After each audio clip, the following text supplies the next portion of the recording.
오늘은 진리를 향한 열정이라는 제목으로 말씀을 묵상하도록 하겠습니다. 욥기를 통해 하나님이 우리에게 격려하시는 것은 내게로 나오라는 것입니다. 끊임없이 어느 때 어떤 상황이라도 좋으니 내게로 오라라고 말씀하십니다. 욥이 하나님께 나아가는 자극제가 된 것은 욥의 친구들의 답변이 자신에게 전혀 맞지 않고 도움이 되지 않기 때문입니다.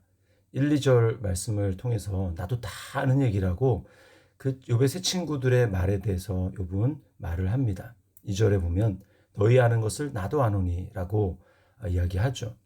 욥의 상황에 통하지 않는 얘기를 하고 있는 친구들의 모습에 대해서 욥은 4절에 보면 거짓말하는 자고 돌팔이 의사라고 말하고 있습니다.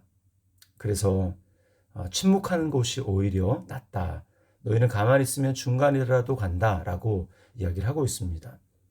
욥의 친구들의 잘못은 욥에게 사람들이 말하는 불의라고 생각하는 일반적인 불의, 적극적인 악행, 예를 들면 남의 것을 빼앗거나 재판을 억울하게 하거나 이런 그 악행 때문에 욥이 고난을 받는 것으로 몰아간 것입니다.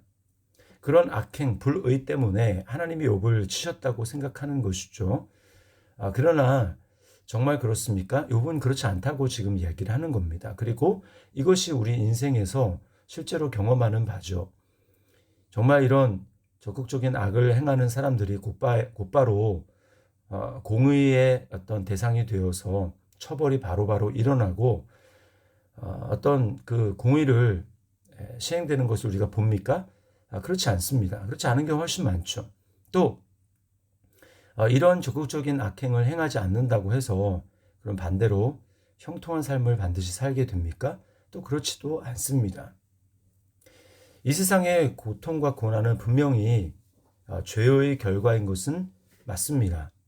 그러나 그 죄가 누구의 죄 때문인가라고 하는 문제로 들어가게 되면 그렇게 단순하지가 않습니다. 복잡합니다. 누군가의 탐욕의 죄 때문에 다른 사람이 피해를 당하는 것은 분명합니다. 건축을 하는데 이윤을 너무 많이 남기려고 부실 공사를 하게 되어서 아파트가 무너지고 상가가 무너지게 되면 그 건물이 안에 있는 사람들은 죽거나 다치거나 하게 됩니다. 그 건물 안에 있는 사람들이 죄를 지은 것이 아니죠. 그런가 하면 의사가 부주의로 환자가 죽거나 치명적인 상처를 입기도 합니다.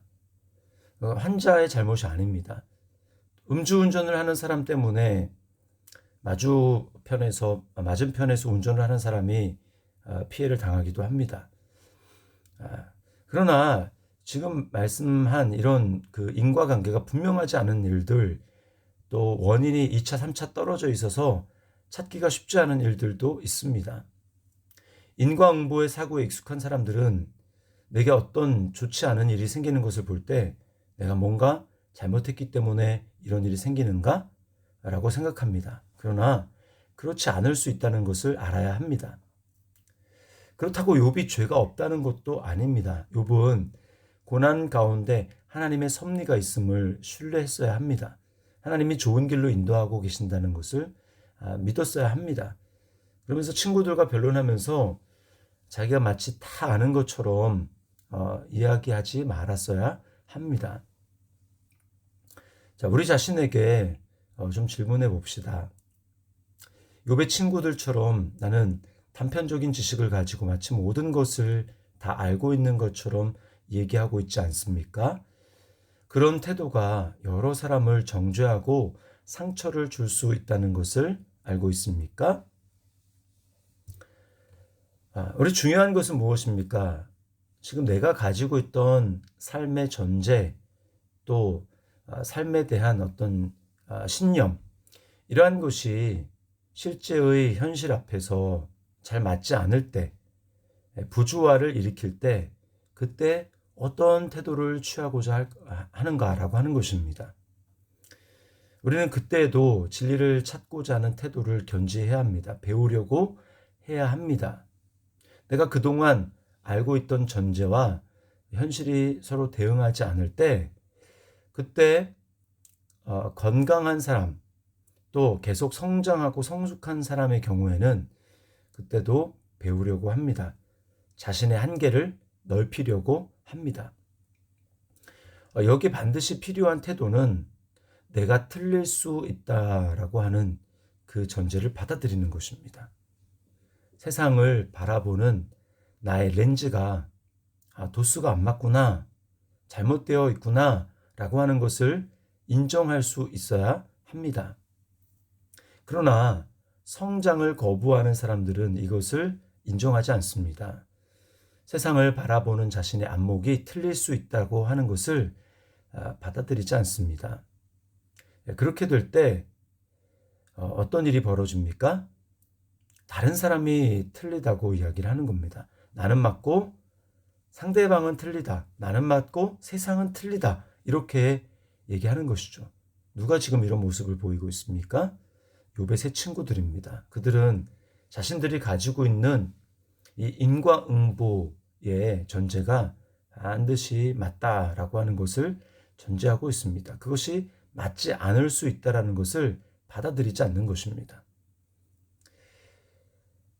지혜가 없고 그리고 단편적인 지식을 가지고 마치 그것이 전부인 것처럼 확신을 갖고 이야기하는 사람이 그런 면에서 매우 위험합니다. 책 한 권 읽고 그 분야에 대해서 마치 다 아는 것처럼 생각하게 될 때 우리는 성장할 수가 없는 것이죠. 예수님을 닮아 갖는 것, 영적으로 성장한다는 것은 진리이신 예수 그리스도에게 맞추어 끊임없이 내가 가진 인생에 대한 전제, 나에 대한 생각, 또 하나님에 대한 신념, 믿음, 이것을 또 내가 바라보고 있는 시각과 렌즈, 이것을 계속 도수를 조정해서 나간다라는 뜻입니다. 그러려면 우리는 욥의 친구들과 같은 모습이 아니라 욥과 같이 하나님께 나아가려는 모습을 가져야 합니다. 욥은 3절에서 뭐라고 얘기합니까? 하나님과 변론하려 하노라 라고 말합니다. 이런 면에서 많은 성도들의 모습은 참 안타까울 때가 있습니다. 전제가 맞지 않음을 느낍니다. 세상을 바라보는, 하나님을 바라보는 나의 전제, 나의 신념, 나의 생각, 이것과 현실이 부조화를 이루게 될 때 혼란함을 느낍니다. 그럼에도 불구하고 하나님께 나아가지 않습니다. 말씀을 통해 나를 살피고 수정하려고 하지 않습니다. 그냥 덮어놓은 채로 마음속 깊은 곳에는 하나님에 대한 원망을 가지고 있습니다. 세상을 향한 원망을 아는 채로 그냥 그저 그렇게 살아갑니다. 성도는 이런 삶을 멈추어야 합니다. 말씀을 알기에 힘써야 하고 예수님을 알기 힘써야 하고 하나님께 나아가 질문하고 물어야 합니다. 질문하고 물을 때 하나님은 때로 늦게 답변을 주실 수 있습니다. 욥이 그런 경우죠. 하나님은 욥에게 늦게 나타나셔서 답변을 하셨습니다. 그리고 언제나 내가 원하는 답변을 주시는 것도 아닙니다. 바울 사도의 경우에 자신의 질병 때문에 하나님 앞에 3번 치료해 주시기를 간구했습니다.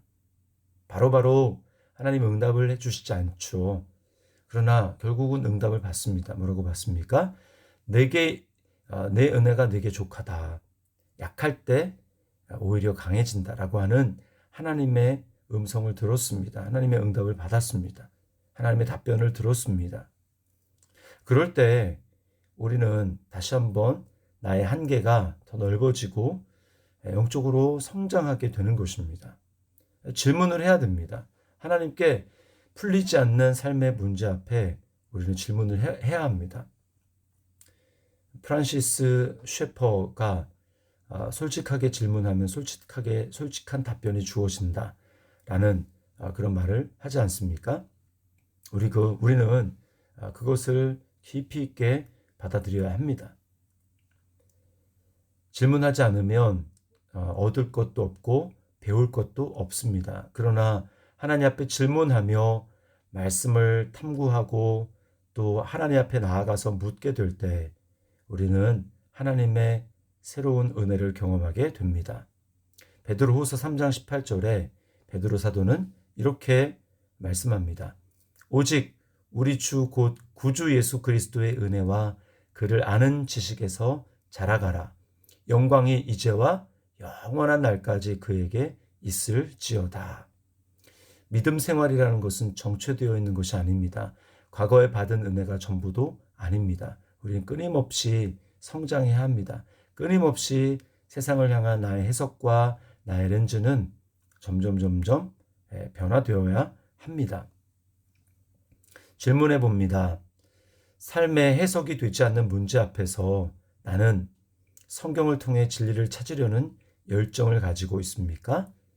하나님 앞에 나아가 주님 앞에 질문을 하며 또 하나님의 응답을 경험하려는 그러한 열심이 있습니까? 우리는 이 열심을 가지고 믿음의 성장과 성숙을 이루어내는 저와 여러분의 삶이 될 수 있기를 주님의 이름으로 축원합니다.